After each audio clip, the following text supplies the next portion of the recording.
क्योंकि बहुत सारे लोग दुख में पड़े रहेंगे, समस्या में पड़े रहेंगे, फोन पे दुआएं करवाते रहेंगे, खुद दुआ नहीं करेंगे, खुद परमेश्वर को नहीं पुकारेंगे, शिकायत करते रहेंगे परमेश्वर से, प्रभु देखो हमारा क्या हाल हो गया।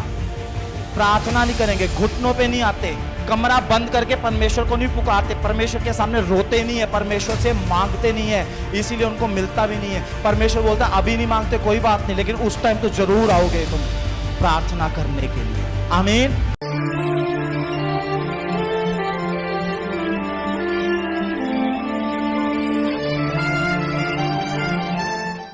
हमारे मन में बार बार सवाल पैदा होते हैं, हम इतनी प्रार्थना कर रहे हैं, हम इतनी फास्टिंग भी कर रहे हैं, हम परमेश्वर की आज्ञाओं पे भी चलते हैं, हम तो दशमांश देने में भी ईमानदार हैं, हम तो संडे चर्च की भी छुट्टी नहीं मारते, फिर हमारे जीवन में ऐसी क्या रुकावट है?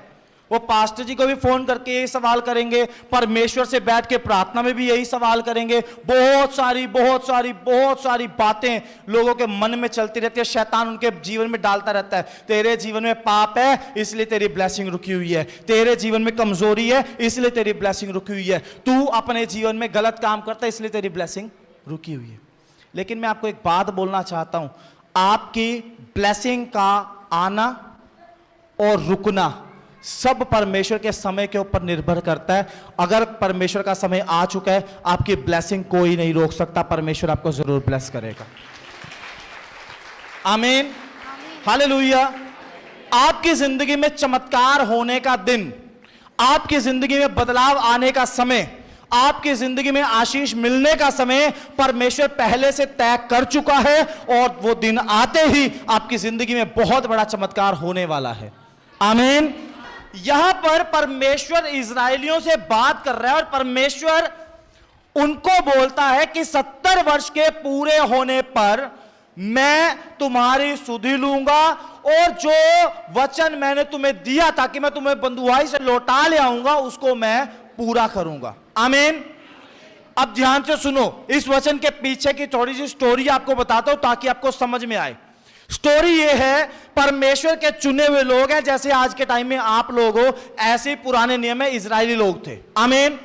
इजरायली लोगों ने परमेश्वर की आज्ञा माननी छोड़ दी, इजरायली लोगों ने मूर्ति पूजा करनी शुरू कर दी, इजरायली लोगों ने परमेश्वर के आज्ञाओं को मानना छोड़ दिया, और परमेश्वर का दंड उनके ऊपर यह आया कि उनको गुलामी में जाना पड़ा।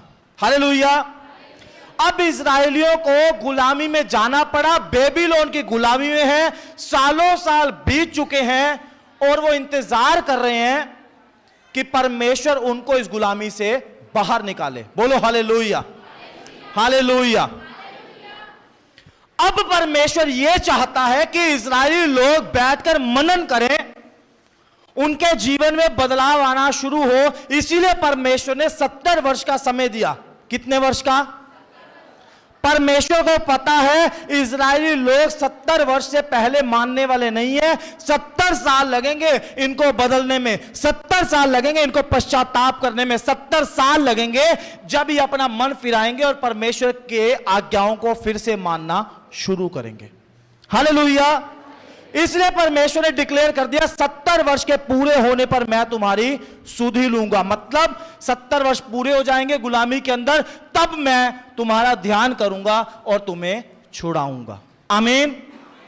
परमेश्वर बोलता है वचन पूरा करूंगा, यानी भविष्यवाणी हो चुकी है किस चीज की? बेबीलोन से तुम बाहर आने वाले हो। हालेलुया। भविष्यवाणी हो चुकी है, लेकिन भविष्यवाणी पूरी कब होगी? 70 साल के पूरे होने पर। हालेलुया।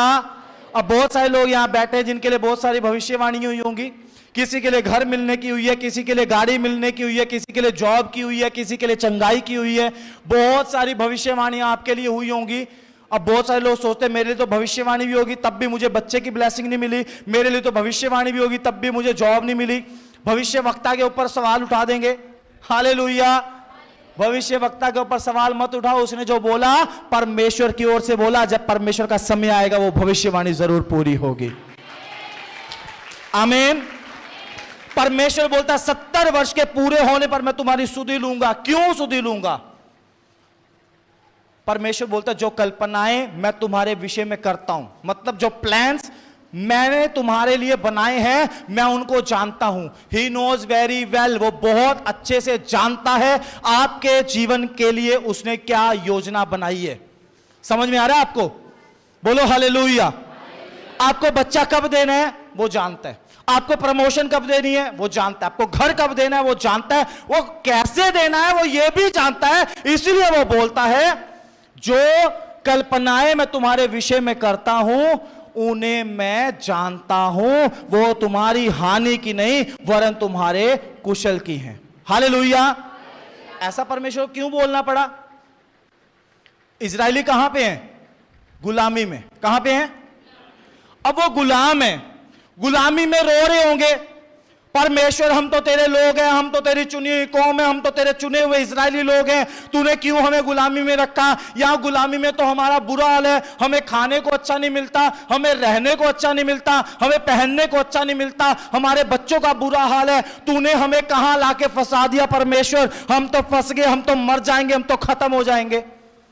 ऐसी तो प्रार्थना करते ना हम लोग, जब हम दुख में आ जाते हैं, हम बीमारी में आ जाते हैं, जब हम बीमार होते हैं ऐसी तो प्रार्थना करते हैं, प्रभु किस बीमारी में फंस गए, हमें तो बीमारी मार डालेगी, डॉक्टर तो बोलता है बीमारी का कोई इलाज ही नहीं है, ये बीमारी से तो तुम खत्म हो जाओगे। ऐसी तो बोलते हैं ना। हालेलुया। थोड़ा सा कर्जा चढ़ा, थोड़ा सा नौकरी चली गई, पैसे चले गए, प्रभु हम तो भूखे मर जाएंगे, हमारे पास तो घर में राशन भी नहीं है, हमारे तो घर के रसोई के सारे डब्बे खाली पड़े, जेब में पैसा नहीं है, कहां से खाएंगे, कहां जाएंगे, हम तो इसी में खत्म हो जाएंगे। ऐसे इजरायली रो रहे होंगे परमेश्वर के सामने। हालेलुया। लेकिन परमेश्वर क्या बोलता है? जो प्लान मैंने तुम्हारे लिए बनाए तुम्हारे हानि के नहीं है। अगर गरीबी है, कंगाली है, बीमारी है, दुख है, समस्या है, आपको नाश नहीं कर सकती, क्योंकि आपको बचाने वाला परमेश्वर जिंदा है। आमीन। हालेलुया। लेकिन परमेश्वर ने ऐसा होने ही क्यों दिया? क्यों परमेश्वर आपको दुख में जाने देता है? क्यों परमेश्वर आपको समस्या में पड़ने देता है? क्योंकि परमेश्वर आपसे प्यार करता है। अगर आपके ऊपर दुख नहीं आएगा, आपके ऊपर समस्या नहीं आएगी, आप आत्मिक रूप से मजबूत नहीं रहोगे। परमेश्वर जानता है अगर आपके सारे काम बनने शुरू हो जाएं, आप कहां जाओगे। जब पिछली बार आपके काम बने थे, आपने चर्च आना छोड़ दिया था। जब पिछली बार आपके जीवन में चमत्कार हुआ था, आपने प्रार्थना करनी छोड़ दी थी। जब आपके घर में सब सुख शांति हो जाती है, आप परमेश्वर से दूर हो जाते हैं। परमेश्वर आपके नेचर को बहुत अच्छे से जानता है, इसलिए परमेश्वर आपको समस्याओं में जाने देता है, ताकि आप समस्याओं में जाएं और उसको पुकारें। आमीन। यहां परमेश्वर अगले वचन में पता क्या बोलता है? यहां बोलता है परमेश्वर, देखो मैं जो कल्पनाएं तुम्हारे विषय में करता हूं उन्हें मैं जानता हूं, वो तुम्हारी हानि की नहीं वरन कुशल की है। और परमेश्वर बोलता है अंत में तुम्हारी आशा पूरी करूंगा। मतलब आपकी क्या आशा है, क्या उम्मीद है?